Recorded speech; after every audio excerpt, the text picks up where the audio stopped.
Olá, eu sou o pastor Rogério Correia e esse é o podcast Pensando sobre Verdades Eternas. Seja bem-vindo.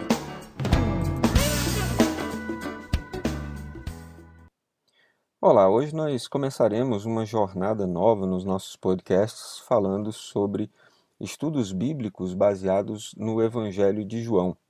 Nós fazemos essa leitura sistemática do Evangelho de João, destacando pontos importantes, por considerar o Evangelho de João o evangelho da linguagem mais simples para se aprender e apreender coisas a respeito de Jesus, a respeito da vida cristã. Nesse primeiro podcast sobre o Evangelho de João, eu quero tratar com você sobre salvação e sobre aquilo que nós encontramos no Evangelho de João a respeito de salvação. E eu quero começar lendo com você o Evangelho de João, no capítulo 1, versículos de 29 a 34, que nos diz o seguinte: No dia seguinte, João viu a Jesus que vinha para ele e disse: Eis o Cordeiro de Deus que tira o pecado do mundo. Este é aquele do qual eu disse: Após mim vem um homem que é antes de mim, porque foi primeiro do que eu. E eu não o conhecia, mas para que ele fosse manifestado a Israel, vim eu, por isso, batizando com água. E João testificou, dizendo: Eu vi o Espírito Santo descer do céu como pomba e repousar sobre ele. E eu não o conhecia, mas o que me mandou batizar com água, esse me disse: Sobre aquele que vires descer o Espírito e sobre ele repousar, esse é o que batiza com o Espírito Santo. E eu vi e tenho testificado que este é o Filho de Deus. Temos aqui em primeira mão um testemunho de João Batista, aquele que começou o ministério, aquele que abriu o caminho para Jesus. O profeta Isaías havia profetizado que uma voz se levantaria no deserto e que endireitaria os caminhos, faria veredas retas, caminhos retos para a chegada do Messias. E então João aparece cumprindo esse ministério profético. Capítulo 1 do Evangelho de João nos mostra que os fariseus procuraram a João para perguntar: Você é o Cristo? E ele disse: Não sou. Perguntaram: Você é Elias reencarnado? E ele disse também não. Ele disse: Então quem é você? Por que você está batizando, pregando, falando essas coisas e as pessoas estão vindo até você? E ele diz: Eu sou a voz do que clama no deserto. Preparem um caminho, pois está vindo depois de mim um que é muito maior do que eu.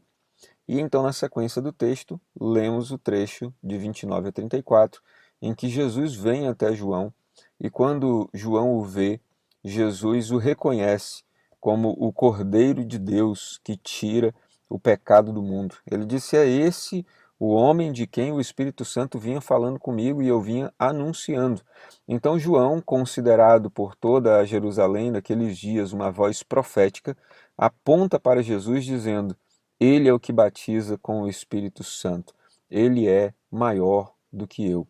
Então nós começamos a entender que, dentro do processo de salvação apontado pelo Novo Testamento, Jesus é o Messias, aquele que as profecias do Antigo Testamento diziam que viria para trazer salvação.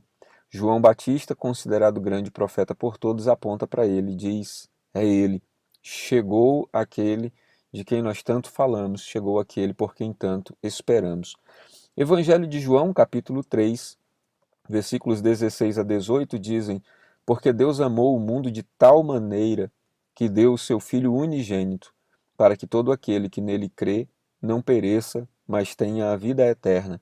Porque Deus enviou o seu Filho ao mundo, não para que condenasse o mundo, mas para que o mundo fosse salvo por ele. Quem crê nele não é condenado, mas quem não crê já está condenado, porquanto não crê no nome do unigênito Filho de Deus.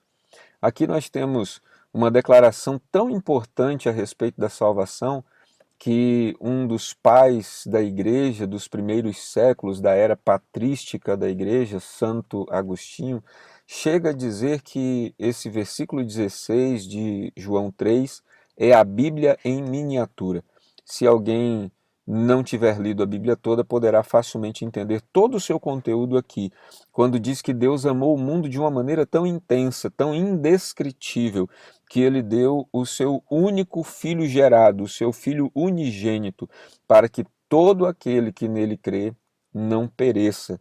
Todo aquele que crer em Jesus não morrerá, mas terá a vida eterna.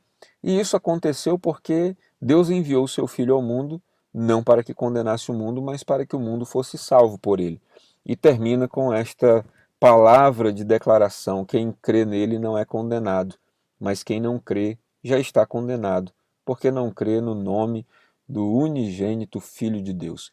Então, se tem algo que o Evangelho de João nos ensina a respeito de salvação, é que Jesus é a nossa salvação. Jesus é o Messias, palavra que traduzida significa ungido. Ele é o Salvador, ele é aquele sobre quem Deus derramou do seu Espírito para que derramasse sobre nós. Ele é aquele que Deus escolheu, que devia morrer por nós, pelos nossos pecados, para que nós pudéssemos ser salvos por ele. Por fim, eu queria complementar essas leituras com uma palavra que não está no Evangelho de João, mas está na carta do apóstolo Paulo aos Romanos, capítulo 10, versículos 9 e 10, que nos mostram como é que nós podemos ser salvos mediante a descoberta de que Jesus é Salvador. O apóstolo Paulo, em Romanos 10, 9 e 10, diz, a saber, se com a tua boca confessares ao Senhor Jesus e em teu coração creres que Deus o ressuscitou dentre os mortos, serás salvo, visto que com o coração se crê para a justiça e com a boca se faz confissão para a salvação. Portanto, tem duas coisas que nós precisamos ter ou fazer para ter a certeza da salvação. E isso não depende de um encontro religioso, isso não depende da escolha de uma congregação, isso não depende de um pastor ou de um agente religioso qualquer que seja, mas depende dos dois fatores que estão apresentados aqui. Crer que Jesus é Filho de Deus e ressuscitou dentre os mortos, e confessar com a boca que Jesus é Senhor. Estas duas coisas, estes dois elementos são necessários para que haja salvação na nossa vida. Então nós temos o Evangelho de João dizendo: Jesus é o Messias, ele é o Salvador. Não existe salvação em nenhum outro senão por ele. Ele é aquele de quem os profetas falaram e por quem nós esperávamos. Deus o enviou para nos salvar e não para nos condenar. O apóstolo Paulo diz: se você crer que Jesus é Filho de Deus, se você crer que ele morreu, mas que Deus o ressuscitou dos mortos, e se você confessar com a sua boca que Jesus é Senhor, você será salvo. Portanto, eu gostaria que hoje você meditasse sobre essa palavra e que você tomasse uma decisão. Se você entende que você precisa ser salvo, salvo de quê? Dos seus próprios pecados, salvo da ira de Deus, porque a Bíblia diz que a ira de Deus opera sobre os filhos da desobediência, salvo da separação eterna de Deus, porque com os nossos pecados não podemos nos aproximar de Deus, porque Ele é santo e Ele não convive com o pecado.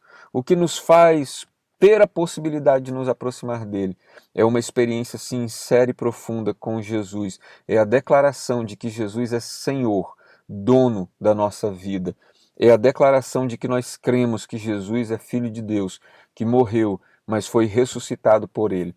Quando nós cremos nisso, quando declaramos com a nossa boca e dizemos: Jesus, entra na minha vida, escreve o meu nome no livro da vida, perdoa todos os meus pecados e me faz semelhante a ti, nós estamos declarando que queremos a salvação.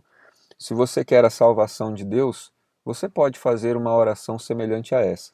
Você não precisa de uma oração especial. Você só precisa falar com Deus do jeito que você sabe, do jeito que você pode. Eu reconheço que sou pecador. Sei que o Senhor ressuscitou Jesus dentre os mortos.